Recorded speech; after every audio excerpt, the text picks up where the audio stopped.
Since the Warriors are just not going to make any free agent decisions this year, any moves. The best player we got this offseason was Corey Joseph. Wow.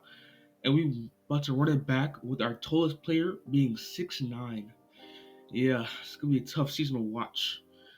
It's a tough season to live through next year.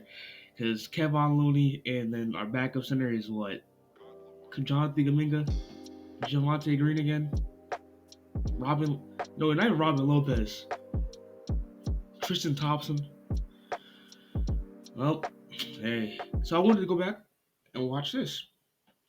Double is by Double D Worths, the best Steph Curry game you don't remember. So like this video. When talking about the greatness of Stephen Curry, we have a lot of moments to reference. A lot of moments that we all know and love. And these are all great, and we can go on about these for a long time. But sometimes I find interest in the moments that aren't known so well. And that brings us to the topic of this video, which is a late season matchup back in 2013 between the Golden State Warriors and the LA Lakers, where he would show yet another glimpse of the player that he actually was and the player he could turn out to be. Are you kidding me? Woo! That young man is dangerous. Look at Curry, man. So inspirational. Look at Curry, man. Inspirational shit. But some context is needed. The 2012-2013 season was a year in which we would see all sorts of changes in the NBA. Among these changes was the fact that the Golden State Warriors were actually good at basketball for the first time in 7 years. With the drafting of young players such as Draymond Green, Festus Ezeli, and Klay Thompson during the 2011 and 2012 off seasons, the Warriors were finally looking like they were making an improvement. But the biggest factor of all was the breakout of Stephen Curry. After seemingly never-ending ankle injuries, he would get surgeries in the 2012 offseason, and he would end up signing what would end up being one of the most favorable contracts in NBA history. 4 years, $44 million. W contract. We got Kevin Durant. Imagine a superstar player getting 4 years, 44 million, getting paid less than Monte Ellis. Hey, we got 4 rings, and we're not getting a single one anymore. Kevin, actually, never mind. A deal which was actually seen as a risk for Golden State at the time, due to his extensive injury history. He had played just 26 games the season before, and nobody really knew if his ankle problems would come back. And one thing to keep in mind as well, this came just a few months after the Warriors had traded away fan favorite Monte Ellis in return for big man Andrew Bogut, who, by the way, was injured at the time. So people looked at the Warriors funny. Why would they trade Monte Ellis, who is still good, and yet they keep this Curry guy around who is also kinda good, but can't stay healthy at all, as he was injured at the time of the trade as well. So it was a very questionable move at the time, but it would become clear the next season that he was finally ready to take the next step and silence all the doubters. And that's exactly what he was doing. Through the first half of the season, he averaged career highs in scoring and assists, and was shooting over 45% from 3 on 7 attempts per game. But despite a clear improvement from his previous seasons, he wouldn't be selected to the 2013 All-Star game. And in the Warriors' 6th game after that All-Star break, he would let everyone know exactly how he felt. Before that goes, people think Curry's career started in 2015 and then magic happened. 2013 and 2014, Stephen Curry was an All NBA player, and they just didn't put him on the All NBA list. He was him in 2014. 2013, he was really good. He wasn't him yet, but he was really, really good. There's 7-1. Curry is now that's dominating. They've got a little more pep in their step. Curry. He gets the ball while Jefferson comes over, and there's Curry with the steal. Good defense from Thompson to poke it away. Curry pulls up and nails it. Jalen got a piece of that pass. Kirk gets it back. Little fake Felton goes for him. This guy's incredible. They denying him the ball. But Curry's going silent late in the quarter. Oh, Ooh. Curry nails it. Misses. Rebound picked up by Curry. Curry pulls up for three. Well, this is like 40th and Garden. 49. Then he's hit 10 three-pointers. This is Majors Curry off the screen. Another three. Puts it in. Stephen Curry with 52. It's the most points scored in the NBA this season. This is when Curry arrived. 54 points, 11 threes against the New York Knicks in Madison Square Garden, a performance that would give him the highest scoring game in the NBA for the entire 2012-2013 season, and one that would prove to everyone that he was next up. But of course, this is a game that a lot of people already know about, so let's get to the one that isn't talked about as much. The Warriors' third to last game of the season would be a matchup against the LA Lakers, who at this point are desperately trying to get into the playoffs after an injury-riddled year. Kobe Bryant is doing Kobe things, but is also playing extreme minutes in an effort to carry the team, something that will come into play later. Steph Curry coming into this matchup had already played 75 games on the season and averaged almost 23 points and 7 assists in those games, while helping lead Golden State to a playoff appearance. So the Lakers were about to have an absolute battle on their hands, as they were still trying to secure a playoff spot of their own. And so, off we go. Round, he's out of Vanderbilt. The Commodore. Here's Steph Curry. Floater. You'll see a couple of those throughout the course of the night. And Steph has his first bucket. He led the Lakers. What a move by Curry. And there's a floater off the glass for another deuce.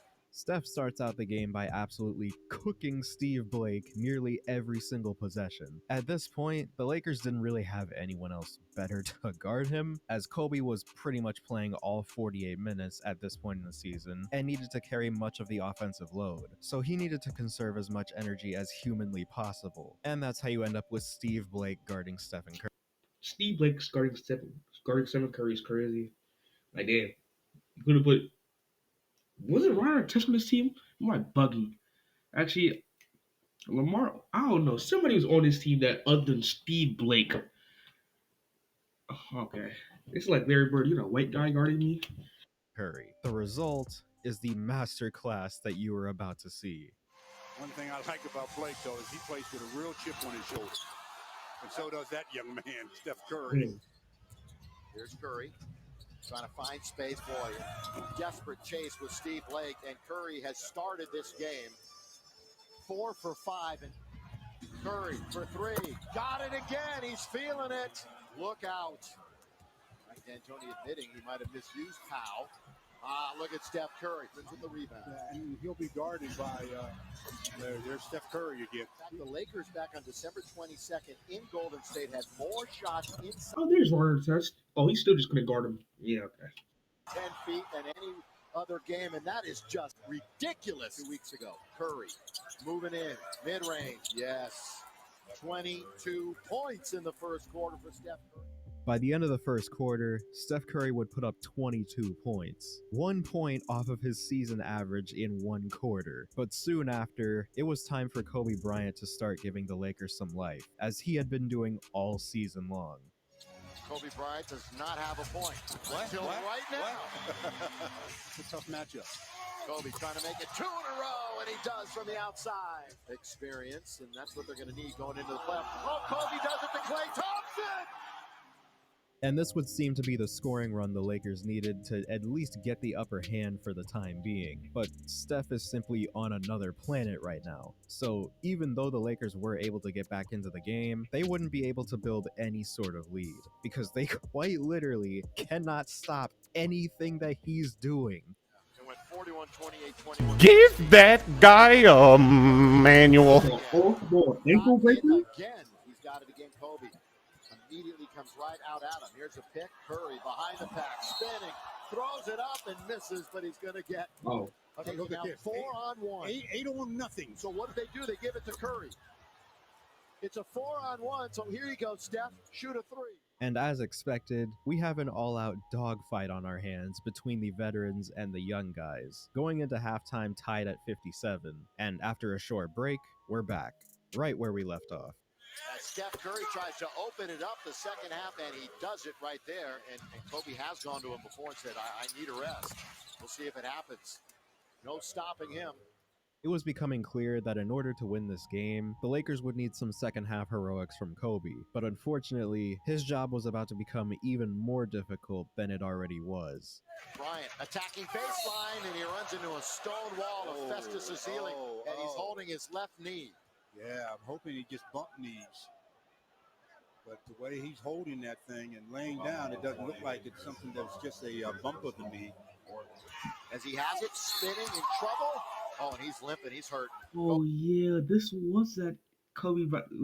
Oh yeah, this is where Kobe Bryant was no longer Kobe. Damn, I forgot about that. Yeah. Oh, that was like the H. That was like the MCL tier. He got. Oh yeah. Damn, that's tough. This is the last time Kobe was ever deep. Was ever top 10 at least in the NBA. Kobe's hurt. And I don't know if he's going to be able to continue. This might be that same knee that he hurt. No, this is Is seems it like something it's different? no, this is the right foot or the All right right. leg. I mean, But in typical Kobe fashion, he would brush it off and keep going, even though he was clearly hobbled. No words can describe this. Like, I don't mean to be that guy or, bring that up, but it's quite literally just Mamba mentality. It's actually that simple. Kobe had shown that he wasn't going to let his team lose under any circumstances, but Steph Curry had the same idea. Desperation time. Curry, three, got it. Thompson, he's going to attack and kick, and Curry's alone. He's wide open. And very quickly, we have a fourth quarter duel for the ages starting to develop. Kobe, three, yes! Yo, he's still going? Oh, I'm not gonna lie. I didn't know. I didn't watch this game live. I've heard about this game from Curry and Kobe Bryant before, but he still kept on going. It's crazy.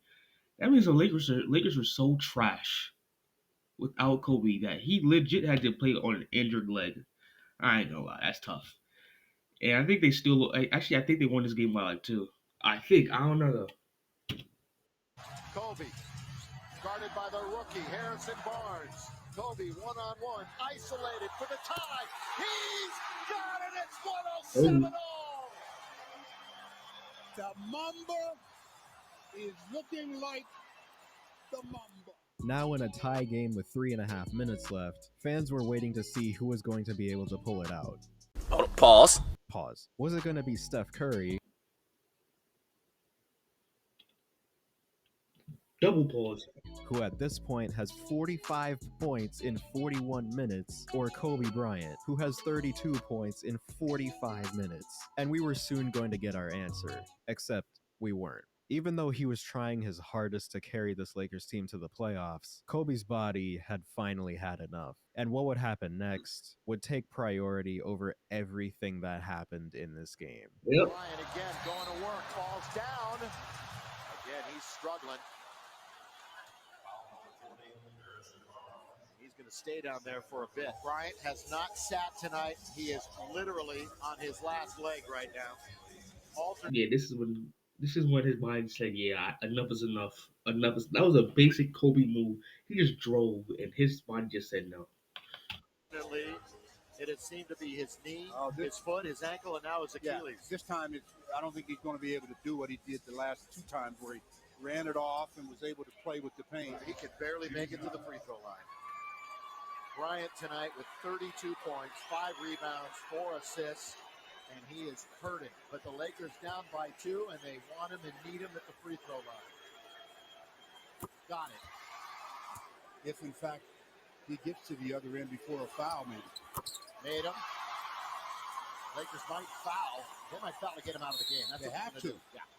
Kobe's coming in. Once again, no words can describe this. But unfortunately, we do have a game to finish. One that has serious implications for the Lakers' playoff hopes. And now they have to do it without their leader on the floor. Curry. Behind the back. Corner of the key. Knocked down. There's Carl the Landry. advantage of having Landry in the game as opposed to Azili. Blake. Bounce pass. Blake. Yes! Slam dunk. Warriors. Blake. World peace. 2 of the 5 for the Lakers, but Klay Thompson hits it from the outside. Curry's got it. 8 seconds left. Lakers lead by 1. Landry misses. Breaks up the rebound. Foul at 1.5. No timeouts, down by 1 with 1 second left, with Dwight Howard going to the free throw line. But the Warriors do still have one last chance. Curry from the backcourt. Almost, and the Lakers hang on and win the game. That was the only. I was gonna say earlier that was the only good Dwight thing he did in the Lakers jersey before 2019. Yeah, that was a tough game. 45 though, still. Are you kidding me? That almost went down. Are you kidding me? Woo! That young man is dangerous. I, dude, what? I understand that he didn't make the shot, but what? It just doesn't make any sense. But it was pretty fitting, because this game was one of the early warnings to the rest of the league for what was about to happen. Steph Curry would finish the game with 47 points, 6 rebounds, 9 assists, and 3 steals. He shot 17 for 31 from the field, and 9 for 15 from 3. This would be just the 12th time in league history where a player would score 45 or more points and hit 9 or more threes in a game. He would become just the second player in NBA history to pull that off in multiple games, joining who else? Kobe Bryant, who became the first player to do so back in 2003. It was now more apparent that this was going to be the start of something special. And yes, I understand that they didn't win. Yes, his performance was overshadowed by other events in the game, but this can still be considered one of the best games of his entire career because of the context. First season after a lot of fans had essentially written him off, and not even 1 year after having his second ankle surgery, and he's having unbelievable games against the biggest stars in the NBA. And again, there are other things that happened in this game that took the spotlight away from his performance, but in my opinion, that's what makes this Stephen Curry's best game that you don't remember. So with all that being said, I hope you guys enjoyed this video. Subscribe if you're new, hit the bell to be notified when I upload, comment down below what you want to. Hey, do that with him to me also. This game, it was overshadowed by Kobe getting hurt because it was the last time Kobe was Kobe Bryant. Still, he was a former shade of himself. But it was still a great game, even though they lost. He was legit 1 inch to the right of making that 50 footer. I don't know. That was a great game, a great video. Subscribe to him. Subscribe to me. I'm out. Peace.